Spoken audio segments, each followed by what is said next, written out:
If I can welcome everyone for being here today. First, I want to start off by saying from Whiting, Indiana to the nation's capital, we are here today with the Labor Caucus, the local Steelworkers 7-1, and the international Steelworkers to send the message to British Petroleum that we stand behind labor. Very clearly, 800 families are locked out of employment at one of the busiest oil refineries in the inland in the United States of America. So I just want to give this quick timeline, and then we'll get to the Labor Caucus. In October of 2025, there was a fire at BP. 2 weeks later, there was an incident that shut it down where there was a release. And there were evacuations not only of the plant, of thousands of workers, but of the communities. In August, there was another incident of an oil spill that the Indiana Department of Environmental Management came and cited British Petroleum. The point that I bring up is this is a very dangerous job, and we have replacement workers who do not have the same training as the United Steelworkers. So I'm going to fast forward to the next report, financial report. $3.2 billion is what BP made in the first quarter of 2026. And in their annual report, they thanked the workers of the Whiting refinery for getting it back up online. Gas prices shot up because of those instances. This is important stuff. There are 800 families, friends and neighbors who are out of work because of a lockout, because pennies on a dollar. We have trained professionals that make sure our oil refinery in Northwest Indiana works and operates safely and efficiently and provides energy to our country. It is absolutely a national security issue. And so my point of today in bringing the Labor Caucus and the United Steelworkers is to tell Northwest Indiana, from Whiting, Indiana, to the nation's capital, we stand behind labor and we stand behind Local 7-1 and those families who are out of work for 92 days. I want to thank the community for coming together, because when Northwest Indiana when the steelworkers are locked out in Northwest Indiana stands in solidarity. Churches, faith-based organizations, trustees, local government, local businesses are all supporting those families because it is a solidarity moment for us. So at this time, I'd like to bring up Roxanne Brown, the International President of the United Steelworkers, and a force multiplier when it comes to the voice of labor. Roxanne Brown. Thank you, Roxanne. Thank you so much, Congressman Mrvan. And I just want to take a moment just to not just thank Congressman Mrvan, but the entire delegation of congressional members that are here today who are not inside the district of Whiting, not anywhere near Whiting, but standing here in solidarity. And I really want to thank Eric Shultz, who is the local president, 7-1, for the steelworkers at the Whiting Local. Today really is about shining light on shameful behavior, and I think Congressman laid it out really, really well. BP is engaged in what is essentially an effort to break the union. They are engaged in an effort to weaken labor standards, to weaken protections, to eliminate jobs that quite literally, and the Congressman can speak to this, help to feed a community, help to stand up a community. There is a jobs multiplier that comes with every single one of those 800 plus jobs that are at that refinery. And BP is standing in the way of those families earning a living, those families being able to put food on their kids' tables, those families being able to pay mortgage, to pay rent, to buy groceries at a time when every single American can tell you they're struggling right now paying their bills. But instead of sitting in their shame, BP is digging down and they have made a decision to continue to suppress the rights of our members to collectively bargain by refusing to bargain in good faith with our members. And to that we say shame. Steelworkers, what do we say? Shame. We will not accept it. And so today, we are so proud to bring our voices to Capitol Hill and show BP that we are not powerless. And we are not in this fight alone.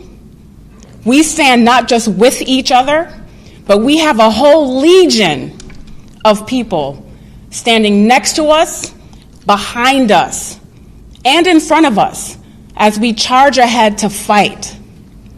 This is not complicated. It is not rocket science. This is about dignity. This is about fairness. And it's about safety. I was standing and talking to a sister outside the hallway here, and she lives in the community. And she talked about the incident that happened, I guess, a few weeks ago, Eric, where she said it was one of the scariest things she's ever seen her entire time living in that community. Why? Because the people who are operating that refinery are not steelworkers. They are not people who are skilled and knowledgeable and have the expertise to operate that refinery safely. And so that puts a community at risk. And the community understands it, and I want to say an extra special thanks to the community of Whiting, because I've been on that line now with 7-1, and you can't even hear yourself speak because of all of the honking horns and support from the community. They understand what's at stake.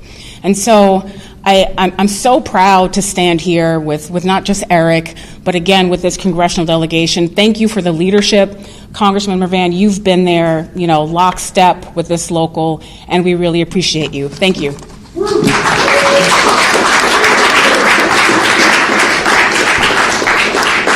Thank you, Roxanne. And at this time, I also want to make sure that I thank the local 7-1 who traveled here to be here present in Washington, in our nation's capital.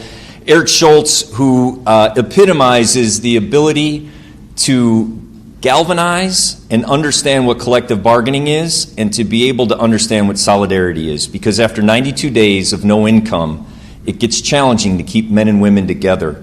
And with that, Eric Shultz, the president of the local 7-1. Thank you, Eric. Good afternoon.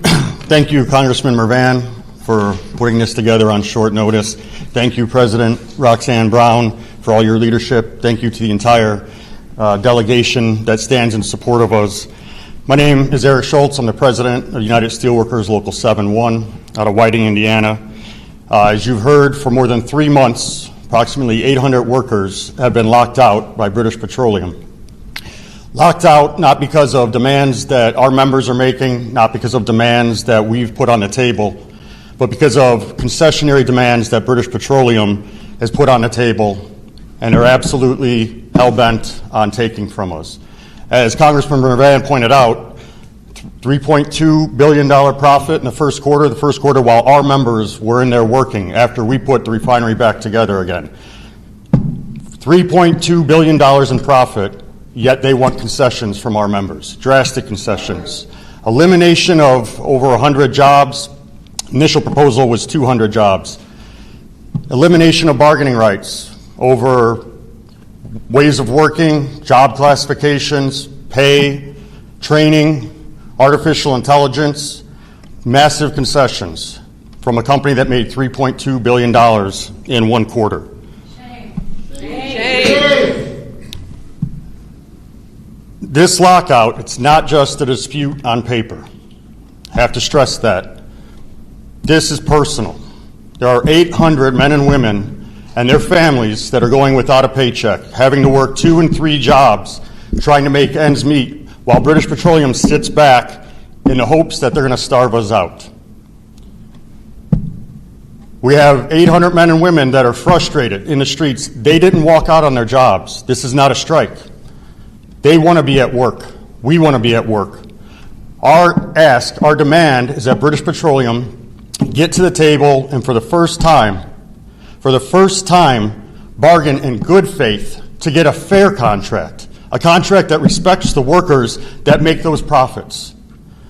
Our other demand is that they end this lockout while we get back to the table so that these men and women can get back into the refinery so that we can put our communities back together again. These are parents that are active in the churches, active in their community, active in their sports teams. They can't do that right now because they don't have a job and they're trying to make ends meet. Between working the picket shifts every 10 days and going out and finding 2 and 3 jobs, they're doing the best that they can do. We demand that they end this lockout, get them back to work. At the same time, as President Brown and Congressman Mrvan had mentioned, and I can't stress this enough, there are serious safety issues inside that refinery right now, serious safety issues with the community. It's things, as Congressman Mrvan said, we're not without incidents when our members are in that refinery. It is a dangerous place to work. It's dangerous because the oil industry notoriously does not like to fix things. They notoriously do not want to put money into it. British Petroleum notoriously runs to failure. Bad things happen when we're in there. When we're not in there, those bad things are going to happen, but you're going to have people in there that don't know how to respond to it. This is a very serious concern for we are seriously concerned about the replacement workers that are in there, about the BP employees that are in there. Those are our friends and family. Whiting, Northwest Indiana, it's a tight-knit community. We don't want to see anything bad happen. British Petroleum is gambling with those people's health and safety, with the health and safety of the community. So, again, I can't thank you guys enough to this delegation for standing here on short order. Can't thank Congressman Mrvan and Roxanne, President Brown enough.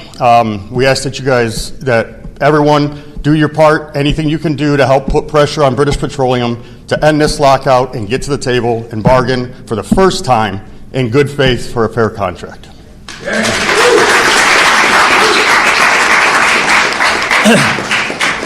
At this time, I'd like to bring up one of the strongest voices for labor, and I might add, if you have innocent ears, put your earmuffs on.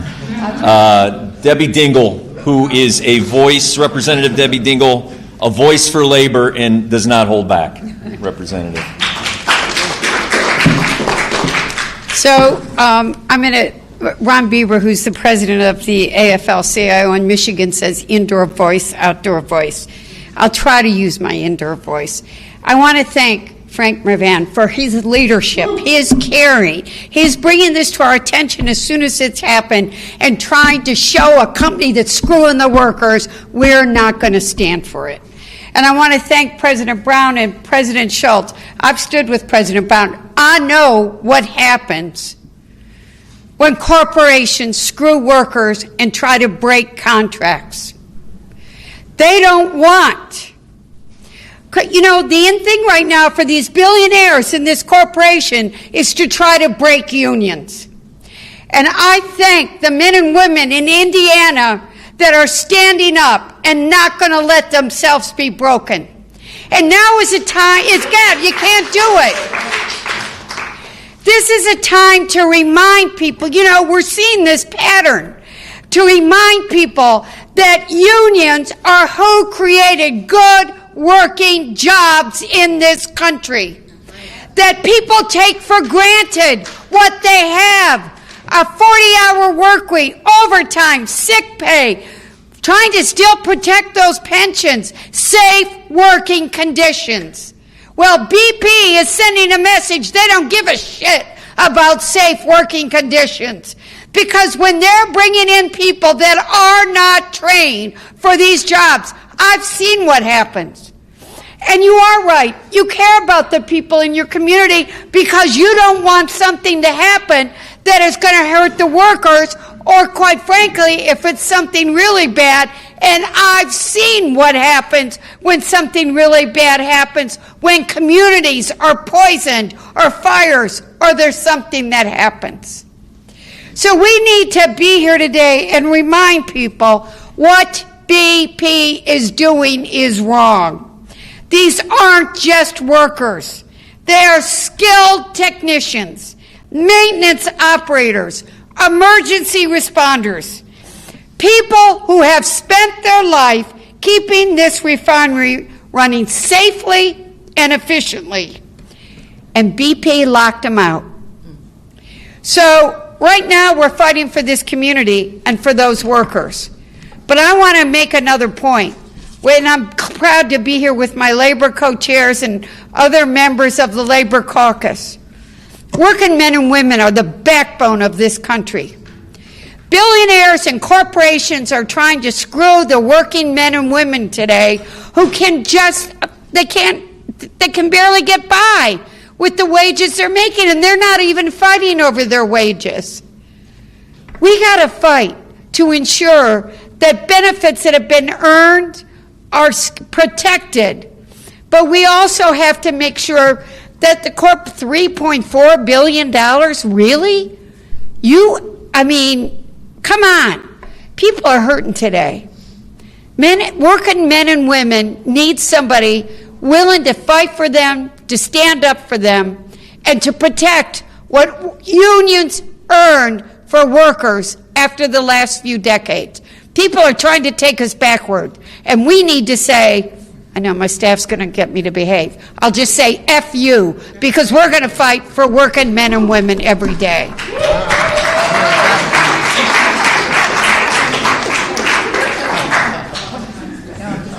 I absolutely said earmuffs. At this time, if I could, I'd like to, in the most recent weeks, I'd like to introduce, and I just mean this, labor royalty. He was able to pass a bill, Representative Norcross, that was faster labor contracts, and he did it in a bipartisan way. We did it in a bipartisan way to help all of labor. He's a IBEW member. He has spent time in the mills. He is labor through and through, and from the Labor Caucus and from New Jersey, Representative Norcross. Thank you, Frank, for his kind words. As I like to say, there's 180 lawyers in Congress, but there's only one union electrician. There's only one union painter. And the Labor Caucus, that's why we formed it, to bring the issues of working men and women to the halls of Congress. So it's great to have you here, President Brown. Eric, God bless you, my brother. It is rough out there. I spent the better part of the first half of my life working in refineries. I know exactly what they're like. Up and down the Delaware River between New Jersey, Delaware, and Pennsylvania are a half dozen refineries I spent time in. They are dangerous places by their nature. And only having the right skilled people at the right time is what has to happen there in order to ensure the community, not only the workers inside, but when those refineries go bad, they go really bad, and it spreads out throughout the area. So having those communities, having your back, they understand. Because they're not collecting unemployment. If you're locked out in New Jersey, you collect unemployment. Indiana doesn't give it to them. You're in purgatory of hell. You're not in heaven, you're not in hell. You're in that place where you're unemployed and can't collect insurance. You've heard the number. The profits rose by 453% year over year for this quarter. Think about that. The CEO, $16 million a year, and he locks his workers out. This is what we're dealing with.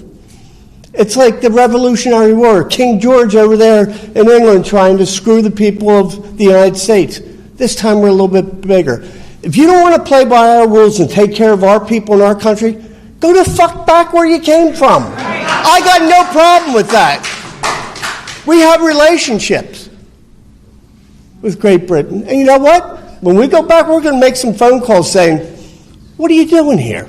You don't treat your workers that way back there. Don't treat them in America the same way. Come here, treat our people right, or get the fuck out. Thank you.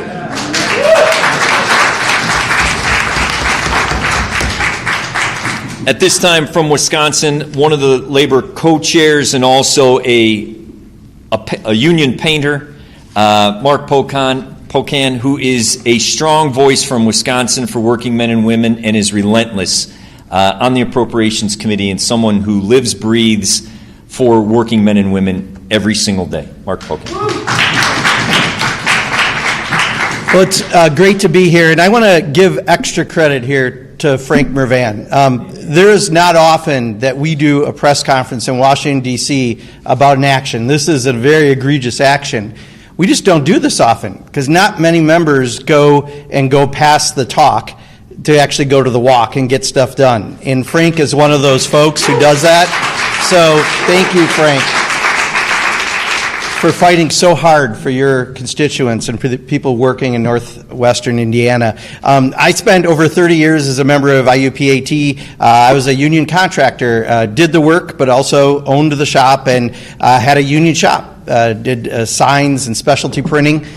And I can't imagine getting to the point that you would lock out your workers over a contract. That's going to a stage that's honestly unacceptable by even most companies' standards when they're doing negotiations. Because you have to respect the people that are making you money. The reason BP's making that kind of money is not because of their equipment or because of their logo, it's because of the people who work in the facilities. And when you have those skilled workers, and this is really skilled workers in this area doing that work, that's how you become profitable enough to make billions and pay your CEO millions. But when you lock those folks out and take the risk of what could happen, it's about as Trumpian as you can get. And I will just say, imagine the reflecting pool as I say that. Here's a little bit about BP's history. They've had explosions and other activities at refining facilities in Texas, and this is just in this century I'm talking. They have had OSHA having described systematic process safety problems at their facilities, and even at that Texas facility, it was the union who warned them about unsafe staffing, and BP harassed the workers who brought up the concerns. They've had this in Toledo, they've had problems. And at this very facility, they've had issues. But this is not work that you want the untrained. Someone picking up some extra work at $100 and whatever an hour they're offering to pick people up. This is an effort to try to bust a union, to try to bust the workers who've put their lives' commitments to making money for a company, but to support their family. So I just want to say, Frank, thank you again for highlighting it in this way, because they should be shamed nationally for what they're doing, but also they should get their shit together and get this done right. And the way you do it right is you get back to the table, negotiate, and give people a fair contract. At this time, I would like to, our neighbor from the Chicagoland area and an individual who is retiring and should be known for someone as his legacy from the hard knocks of Chicago politics, making it here and standing up for men and women and his values each and every day. My good friend, Chuy Garcia.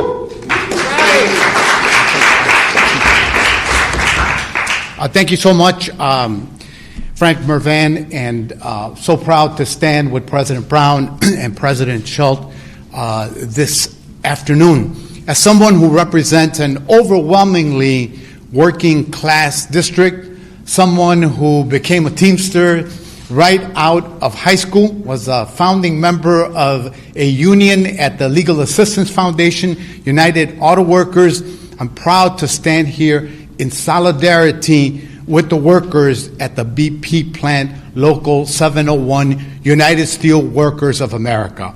Because whatever comes of this lockout and the resistance and the pushback from workers, from their families, from the communities, and from the region is how workers who want to be unionized will fare in the near future. That is what is at stake. This isn't just a labor dispute. This is a greedy, cruel lockout at a time of unprecedented profits for the company. Our call today is for BP, a transnational corporation to do the right thing, to sit down and collectively bargain with the workers at Local 701, 7-1. I'm not sure what the dash stands for, but it sounds good to me. And let me tell you why it's also important. Because the actions of this corporation are more than an attack on workers' rights. They're putting the community's safety at risk by bringing inexperienced replacement workers. And it's not surprising that BP has a history of catastrophic environmental disasters, as has been pointed out, and workplace safety failures that have cost lives. And BP also has a long history outside the U.S. of repressing labor organizing. They've done it in Colombia, they've done it in South Africa, and because of that, they've faced lawsuits for labor suppression of activism. And now they're implementing similar practices in the U.S. because the profits they're making are enormous. This is a time when working families across the country are hurting. It's time to share the wealth. It's time to give families an opportunity. And we may be here on Friday at the rally that is being held in Chicago, but we will urge our fellow elected officials from the City Council, from the State Legislature, the Cook County Board to join with you, because working families got to stick together, and we're sticking by steelworkers who have been unfairly locked out by a greedy corporation. Time to end the lockout, time to collectively bargain, time to protect workers and their families. Thank you.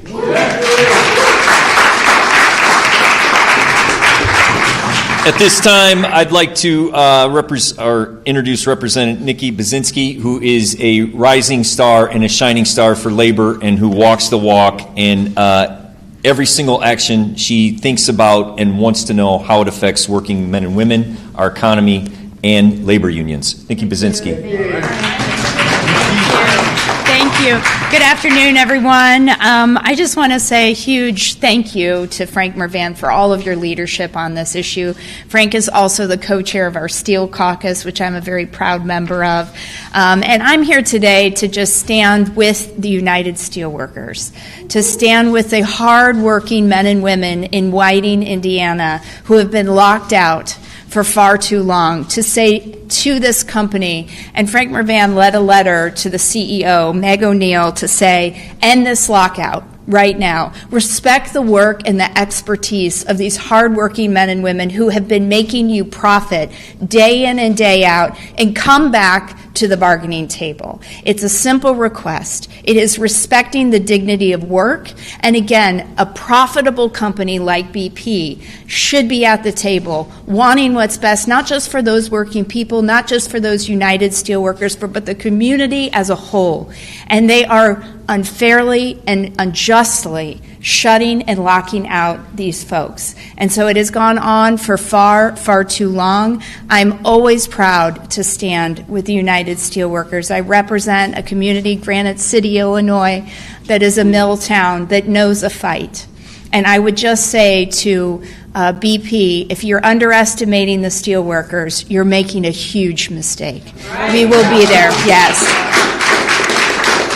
So I am just here to lend my support every day, every night to the men and women of the steelworkers to get us this contract that they so rightfully deserve. So thank you. Thanks. Thank you, Nikki. So in closing, what I want to say is Nikki hit the nail on the head. To British Petroleum, you are underestimating the solidarity of Northwest Indiana, the steelworkers, and the trades and all union members in our community. You are endangering our community by putting replacement workers who are not trained, and you are absolutely affecting our national security and energy costs. With that, I call upon the administration to join us, because this is a bipartisan fight. We had the governor of Indiana, Governor Braun, Republican, join 7-1 and walk the line and ask them to bargain in good faith. So I call upon the administration, who asks for labor support, who touts being a working men and women supporter, now is your opportunity where British Petroleum, an international offshore company, is affecting American jobs and 800 families in Northwest Indiana. And I close with a quote from Abraham Lincoln: "All that harms labor is treason to America." Thank you very much.